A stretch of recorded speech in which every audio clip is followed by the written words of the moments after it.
Selamat datang rekan-rekan di channel ini. Video kali ini kita akan membahas terkait dengan kebijakan Presiden Jokowi di eranya terhadap para tenaga non-aparatur sipil negara ataupun tenaga honorer. Informasi selengkapnya silakan disimak dan ditonton secara lengkap agar rekan-rekan sekalian bisa menerima informasi ini secara utuh dan menyeluruh. Rekan-rekan sekalian, jutaan tenaga honorer saat ini masih bisa bernapas lega setelah pemerintah mengurungkan niatnya untuk menghapus tenaga honorer. Jadi memang awalnya pemerintah ini memang ingin menghapus para tenaga non-aparatur sipil negara di birokrasi pemerintahan. Itu sesuai dengan surat edaran Menpan RB nomor B185 tahun 2022, yang mana tenaga honorer rencana awalnya Jokowi ingin menghapus status honorer ini pada 28 November tahun 2023. Namun dengan banyaknya pertimbangan akhirnya Presiden Joko Widodo batal menghapus tenaga honorer di tahun ini. Salah satunya adalah untuk mencegah terjadinya pemutusan hubungan kerja secara massal kepada sekitar 2,3 juta orang tenaga honorer di lingkungan pemerintahan daerah, provinsi maupun kementerian atau lembaga.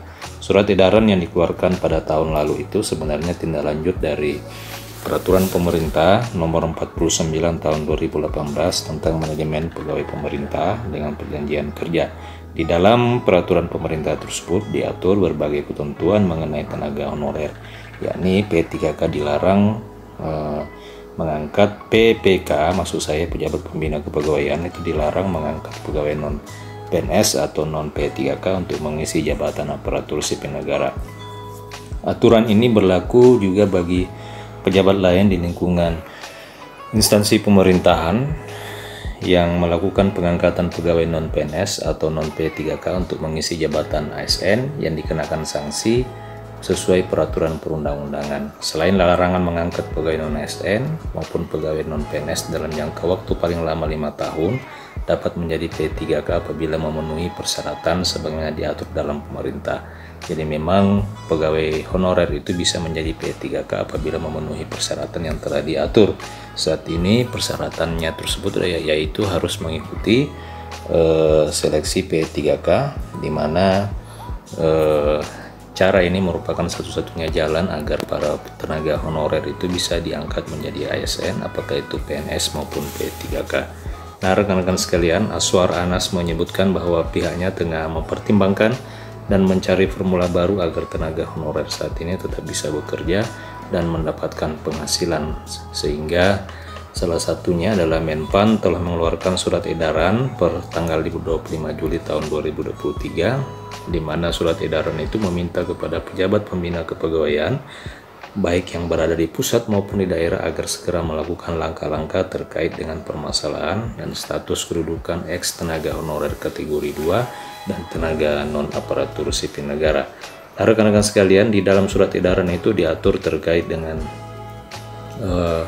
agar pejabat pembina kepegawaian itu tetap mengalokasikan anggaran untuk non-ASN, kemudian pejabat pembina kepegawaian juga tetap mengalokasikan pembiayaan dengan melakukan atau mengacu kepada prinsip tidak mengurangi pendapatan yang diterima oleh tenaga non-ASN selama ini. Kemudian yang ketiga adalah P3K ataupun pejabat lain itu dilarang untuk mengangkat pegawai non-ASN untuk mengisi jabatan ASN di instansinya masing-masing.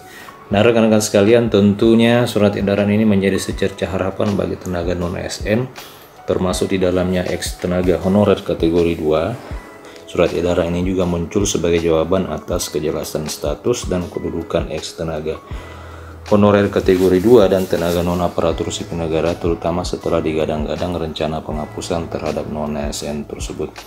Nah, rekan-rekan, Aswar Anas menyampaikan bahwa dengan digodoknya rancangan undang-undang tentang aparatur sipil negara itu juga menjadi salah satu solusi penanganan dan kebijakan dari Jokowi terkait dengan persoalan tenaga honorer.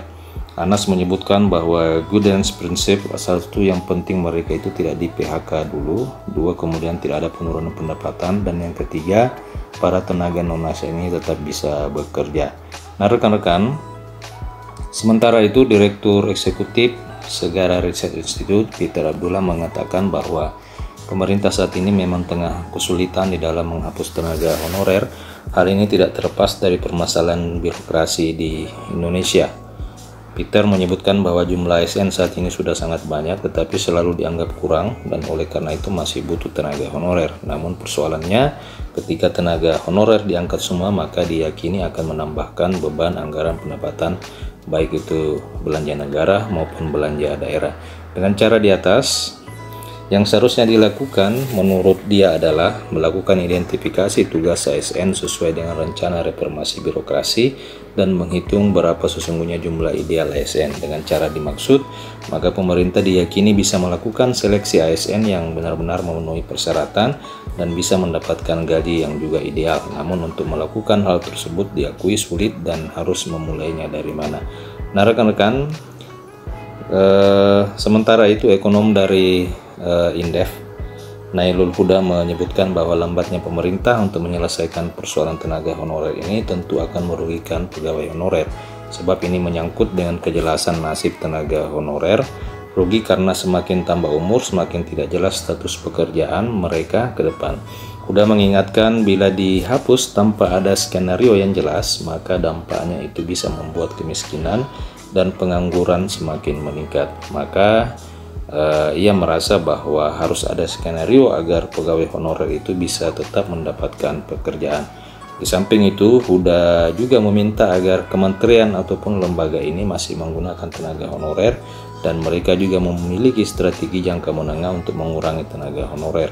Bisa dilakukan dengan mendorong ikut tes CPNS, karena sejatinya honorer itu apapun namanya tidak akan pernah sejahtera. Makanya harus didorong untuk sejahtera menjadi seorang pegawai negeri sipil. Sementara Direktur Eksekutif Indef, Taufik Ahmad, melihat bahwa tenaga honorer ini problemnya sangat kompleks, sehingga memang perlu ada langkah-langkah konkret yang dilakukan pemerintah untuk mengatasi persoalan ini. Oleh karena itu ke depan menurutnya masih mesti ada roadmap pengurangan tentang tenaga honorer. Adanya apakah nantinya bentuknya pengunduran diri secara sukarela ataupun alternatif dilimpahkan ke pihak swasta. Ini adalah salah satu alternatif yang disarankan di roadmap pengurangan tenaga honorer. Apakah memang bisa mengundurkan diri secara sukarela atau alternatifnya itu bisa dilimpahkan kepada pihak swasta. Nah rekan-rekan, tak hanya itu, pemerintah pusat maupun daerah juga mesti mengunci anggaran masing-masing. Pemerintah harus mulai mengurangi porsi anggaran untuk merekrut tenaga honorer, tapi itu harus dilakukan secara bertahap, tidak bisa langsung cepat dan melihat persiapan dan sebagiannya. Jika daerah butuh tinggi harus dipertimbangkan. Nah rekan-rekan, demikian beberapa tanggapan terkait dengan kebijakan maju mundurnya Jokowi terhadap persoalan tenaga honorer ini. Bagaimana tanggapan rekan-rekan? Silakan tuliskan komentar, saran, dan tanggapan rekan-rekan di kolom komentar video ini. Terima kasih telah menyaksikan. Sampai jumpa di video berikutnya.